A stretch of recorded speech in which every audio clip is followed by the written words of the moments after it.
मैं हूं गोपाल राजपुत्रन, मेरी दिल्ली मेरी शान की विशेष चर्चा में आज मैं एक बार फिर आपका स्वागत करता हूं। आज हम आपको शिव मंदिर में लेके आए विश्वास नगर के। जैसा कि आप जानते हैं, राधा रानी का जन्म प्रकट है, प्रकट हुई थी और दुनिया में जितनी भक्ति की ले कहें प्रेम की ज्वालामुखी द्वारा सामूहिक सुंदरकांड का आयोजन आरंभ किया गया है। ये इसका उद्देश्य यह है कि सभी जो भक्तगण हैं, जब जिसके के पास समय हो वो सामूहिक सुंदरकांड कराए। अगर उसके पास घर में जगह है तो वहाँ करा सकता है, नहीं तो इनसे संपर्क करके किसी भी मंदिर में ये करवा सकता है और ये पूरा सहयोग करेंगे। इनके सहयोग से हर महीने होना है। तो हर जैसे हमारे कभी मेरे यहाँ होगा, कभी संदीप जी के होगा, कभी सौरभ जी के, तो प्रयास ये होगा कि ये रेगुलर चलता रहे और हमारे जो समाज में है वो जागृति आती रहे, क्योंकि हनुमान जी का नाम ऐसा है जो हर एक लेता है। क्योंकि कहा जाता है कि हनुमान जी का नाम संकट मोचन है और राम जी से पहले हनुमान जी का नाम आता है। तो इसलिए प्रयास ये होगा कि हर महीने ये किसी न किसी के होकर है और हमारे समाज में जागृति आती है।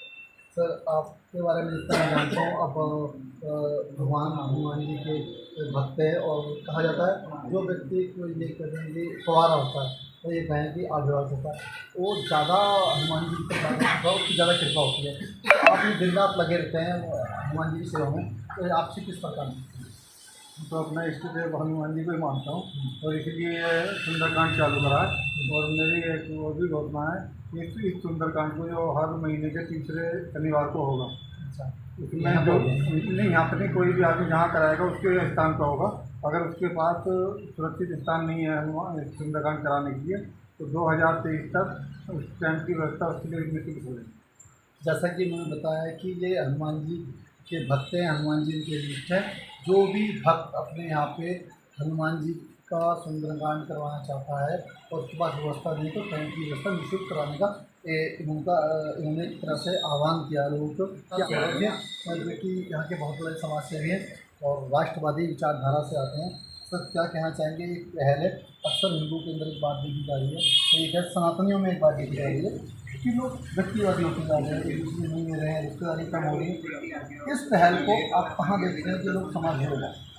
इससे सुंदरकांड का जो पाठ का आयोजन हमने सुंदर रखा हुआ है, इसका एक पहल ये भी है कि हम आपस में परिवार के साथ हम बहुत कम टाइम दे पाते हैं। इसी बार परिवार को सुंदरकांड के पाठ में लाना, बच्चों को लाना और उनको सिखाना कि हमारी संस्कृति क्या है, एक संस्कृति भी उनको सिखाना। उसके बाद जो है भगवान के प्रति एक निष्ठा, एक श्रद्धा जो है कि आजकल के बच्चे बाहरी दुनिया में ज़्यादा पश्चिमी सभ्यता को ज़्यादा मानते हैं कि माँ बाप अगर जॉब में लग गए हैं, विशेष हो गए हैं लोग, व्यक्ति विशेष हो गए हैं। जैसे कि माँ बाप जॉब पे हैं, बच्चे क्या करें, माँ बाप पास टाइम नहीं करने का, तो महीने में जो है एक बार ऐसा रखेंगे तो आपस में सब परिवारों में जो जैसा उचित समय दे देगा, कोई सुबह या दोपहर का या 3 बजे का या 5 बजे का 6 बजे का, उस हिसाब से रखेंगे। कभी पहल है कि जैसे जो है शुरुआत हो, कभी मेरे यहाँ, कभी भाई साहब के यहाँ, कभी आपके यहाँ, कभी समाज की कोई अन्य भी कार्यकर्ता अगर कहेंगे तो उनके यहाँ भी सब व्यवस्था हो जाएगी। संजीव जी, आप किस प्रकार देखते हैं? अक्सर कहा जाता है कि सनातन धर्म के लोग 4 धर्म के साथ होते हैं और कहीं ना कहीं हमारा समाज में दिखा हुआ है बहुत ज़रूरत है सामूहिक तौर पे एक साथ होने की। तो ये पहल जो सामूहिक सुंदरकांड की जो पहल है, कहाँ तक समाज को जोड़ने में एक पहल कर सकते हैं भागीदार? ऐसा देखिए, ये पहल इसलिए है, आज आप देख रहे होंगे कि आज का जो समाज है, खास करके युवा वर्ग, वो अधिकतर जो आज के वातावरण है, जो आज का कल्चर चल रहा है, उससे अपने धर्म से कहीं ना कहीं वो हटते जा रहे हैं। उनको नहीं पता है हमारा धर्म क्या है, क्योंकि होता क्या है, जो आपको दिखाया जाए या जो सिखाया जाए यही आपको लगता है हाँ यही सब। आज हमें आपको जो इतिहास में पढ़ाया जाए, हम आप उसी को सत्य मानते हैं, मुगलों के बारे में, इसकी भी बारे में। तभी आज यही रीज़न है, हम अपने धर्म से हट रहे हैं तो लोग हमारे सनातन धर्म को गालियाँ दे रहे हैं, उसके बारे में वो बुरा भरा भी कर रहे हैं और वो आज वो सेफ हैं। अरे जो बुरा भरा, और बाकी हर देश का अपना धर्म होता है और सीधी सीधी सी बात है, अगर उस देश के धर्म के बारे में कोई कुछ कहता है, चाहे सरकार सजा दे चाहे जनता दे, पर उसे सजा जरूर मिलती है। एक हमारे यहाँ ऐसा है कि जिस तरह कि कॉकरोच होता है ना, कॉकरोच बाहर आता है, उसके बाद वो जमीन में चला जाता है, हम मतलब कहते छोड़ो। तो ऐसी स्थिति आ गई है हमारे, जो जिसके मन में आता है वो क्या चला जाता है। सर, वो यही रीज़न है कि हम अपने धर्म से विमुख होते जा रहे हैं, मतलब अपने धर्म से हम कटते जा रहे हैं। सिर्फ यही रीज़न है कि आज कोई भी तुच्छा मुच्छा आके बोल के चला जाता है और उसको पता है कि मैं बोल के जाऊँगा मेरा कुछ नहीं होगा, मुझे कोई कुछ नहीं बोलेगा, मेरा कोई कुछ नहीं कर पाएगा। यही रीज़न है कि हर कोई मुँह उठाए चलाता है और बोल। जिस दिन हम हाथ में धनुष बाण, तलवार और हनुमान जी का गदा उठा लेंगे ना, कोई माई का लाल पैदा नहीं हुआ है तो सनातन धर्म के बारे में एक शब्द बोल के चला जाएगा। और जिस दिन ऐसा हो गया भाई साहब, उसी दिन भारत एक हिंदू राष्ट्र। हमारे यहाँ साधु की परंपरा थी नागा। नागा साधु अपने आप में सनातन धर्म की सेना कही जाती है। और उसमें ये मतलब जब भी कोई आता था आक्रमण करता था सनातन धर्मियों पे या खेतों में हमारे या परिवारों पे गाँव पे, तो साधु आते थे, वो मतलब समाज की रक्षा करते थे। आज वो परंपरा खत्म होती जा रही है हमारे समाज में। आप दोनों से मेरा क्वेश्चन, दोनों युवा है कि एक या दो बच्चे की परंपरा, तो हम उन नागा साधुओं को अपने बच्चे ही नहीं दे पाएंगे। तो देखिए, एक सिख धर्म की स्थापना की गई सनातन धर्म के लिए, नागा साधुओं की जो परंपरा थी वो धर्म की सुरक्षा के लिए थी। तीसरा, हमारे परिवार में एक ऐसा व्यक्ति होता था जो शादी नहीं करता था, वो पूरे परिवार की रक्षा करता था। ये तीनों परंपराएं जो खत्म होती जा रही हैं, और कोई भी कॉकरोच आता है या कोई कीड़ा मकोड़ा आता है सनातन धर्म के बारे में कुछ भी क्या क्या चला जाता है, तो उसको आप दोनों किस प्रकार देखते, किस प्रकार हमारे धर्म की रक्षा होगी आने वाले समय में? आपने बहुत अच्छा प्रश्न पूछा है और इसका एक ही मैं जवाब दूंगा आपको कि जब तक हमारे अंदर ज्ञान नहीं होगा, क्योंकि हम अज्ञान से घिरे हुए हैं। मैंने आपको बताया कि हमें धर्म के बारे में नहीं पता। आज जो हमारा सनातन धर्म के लोग हैं, सनातनी लोग, वो अपने धर्म से मुँह होता है। उन्हें तो ये भी नहीं पता, आपने क्वेश्चन किया नागा के बारे में, नागा साधु, उन्हें तो ये भी नहीं पता कि नागा साधु माने होता क्या है, नागा साधु की मीनिंग क्या है। नागा साधु उन्हें वो चीज़ नहीं बताऊंगा मैं, उन्हें कुछ पता है, हमें नहीं पता है कि नागा साधु क्या होता है, वो किस लिए होते थे, कुछ क्या सेना करते थे। वो एक सेना थी जो कि हमारे समाज, देखिए कुछ प्रकार ये हमारे सनातन धर्म में व्यवस्था की गई है कि एक व्यक्ति जो अपना परिवार चलाएगा, एक व्यक्ति व्यापार करेगा, एक व्यक्ति खेती करेगा, एक व्यक्ति सन्यासी होगा।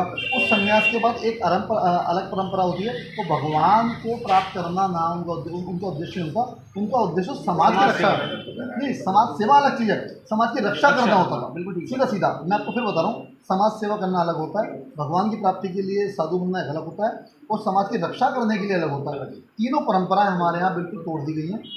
अब कोई एक परिवार से एक सिख बनता था, अब ऐसा नहीं हो रहा है। एक परिवार में कुंवारा होता था जो कि पूरे समाज की विपरीत परिस्थितियों का सामना करता था, एक साधु परंपरा में एक या कोई व्यक्ति जाता था। तो आने वाले समय में हमें उसको कैसे समझना होगा और समाज हमारा सुरक्षित हो। भाई इस चीज़ को देखो, हम सबको समझना है। उसका एक सबसे बड़ा रीज़न क्या है, आज हम जो हैं हम अपने निजी जीवन में इतने व्यस्त हो गए हैं, निजी स्वार्थ कह लीजिए उसको, कि हम इतने व्यस्त हो गए हैं कि हमें मतलब ही नहीं कि हमारे पड़ोस में क्या हो रहा है, हमारे समाज में क्या हो रहा है। हम ये देख रहे हैं, अरे हम सेफ है ना, छोड़ना वो उनके लिए हुआ है। अरे उसे ये सोचो कल आपके लिए भी होगा। रही बात जो आपने बोला कि घर में पहले एक सन्यासी होता था, आज ये है कि लोग एक ही बच्चा कर रहे हैं, तो सन्यासी उसको बनाएं या शिक्षक बनाएं या क्या बनाएं, स्वयं सेवक बनाएं, क्या बनाएं। तो शादी को करनी है उसको आगे का, क्योंकि आगे भी आप इसे किस प्रकार देखते हैं, कहाँ सही उम्र जो होती है 22 से 30 साल के बच्चे की होती है शादी की, वो जाके 35 साल में शादी कर रहा है, तो वो एक ही बच्चा को भरण पोषण करने में एक या उसी में लगा देता है। तो जब वो बुजुर्ग हो जाता है तो उसके आगे और समस्याएं नहीं आती, उसके समाज को आप किस प्रकार देखते हैं? आजकल के जो माता पिता हैं वो बच्चों की दृष्टि से देखते हैं। बच्चे बड़े होते हैं तो वो सोचते हैं कि ये हमारे पैसा कमाने की मशीन है, ये पैसा इतना कमाएगा तो हम इसकी शादी करेंगे। अगर 10 लाख का 20 लाख का पहले लेगा तो इसकी शादी करेंगे, नहीं तो फिर उसका गुजारा नहीं होगा। इतनी महंगाई के हिसाब से देखते हैं, कहते हैं कि बच्चे को पढ़ाई कराना है तो 30 लाख रुपये चाहिए, और डॉक्टरेट कराना है 50 लाख चाहिए, इंजीनियरिंग करना है तो 30 लाख चाहिए। ये धारणा होती है। कहते हैं कि पहले इतना कमाना सीख ले कि लाख रुपये महीने का कमाएगा तो हम शादी करेंगे। तो वो उसको फिर आगे पढ़ाई करते करते 30 साल लग जाते हैं स्टैंड होने में। फिर वो शादी होती है तो फिर वो एक बच्चे में खुश हो जाते हैं कि एक बच्चा ही संभाल लें। आखिर महंगाई भी बहुत है, तो एक बच्चे तो केवल वो एक उतना ही समझाते हैं, उतना ही ज्ञान देते हैं, उतना ही पढ़ाते हैं कि वो 1 लाख रुपये महीना कमा सके। वो हमारे धर्म से कहाँ जा रहा है, उनको ये नहीं मतलब वो बाहर जाके पैसे कमा रहा है, विदेश जा रहा है, उसे मतलब तो पैसे आना चाहिए, उसका जो है टर्नओवर बढ़ना चाहिए। बच्चे का गोल ही हो जाता है कि बस मुझे किसी महीने का 1 लाख रुपए, 2 लाख रुपए, 3 लाख रुपए मेरे को आना चाहिए, वो चाहे चोरी से आए, कहीं से भी है, सही रास्ते से है, गलत रास्ते से है, वो बच्चा सिर्फ ये टारगेट उसका ये होता है मुझे जितना कमाना है। तो ये थे हमारे साथ देश के युवा, ये राष्ट्रपति जिन्होंने हमें बताया कि कितना ज़रूरी है सामूहिक तौर पे हम लोगों को एकत्रित होना, कितने क्या क्या फ़ायदे होने वाले हैं समाज को सामूहिक सुंदरकांड से। मैं सभी भाइयों से रिक्वेस्ट भी करूंगा कि हमने ये जो कार्यक्रम शुरू किया है कि मासिक सुंदरकांड पाठ का आयोजन होगा, अगर जो भी भाई इससे जुड़ना चाहते हैं कृपया वो भाई साहब नीचे मोबाइल नंबर दे देंगे, उससे जुड़ें। और कोई खर्चा नहीं है, किसी तरह का कोई चार्ज नहीं है, कोई शुल्क नहीं है। आप अपने घर पे कराना चाहें अपने घर पे कराइए, आप जो प्रसाद रखना चाहें वो प्रसाद रख सकते हैं, कोई ऐसा नहीं है नहीं जी ये करना है वो करना है, कोई खर्चा नहीं है, सब कुछ फ्री है। तो भाई साहब सनातन से जुड़ें और बजरंग बली का नाम लीजिए, कलयुग के वही हैं, वही तारनहार है। जो कुछ करेंगे वही करेंगे, उनका गदा काफ़ी है। आज ये जो बोल के जा रहे हैं चाहे वो स्टालिन हो जो भी हो सब सही हो। जय श्री राम। जय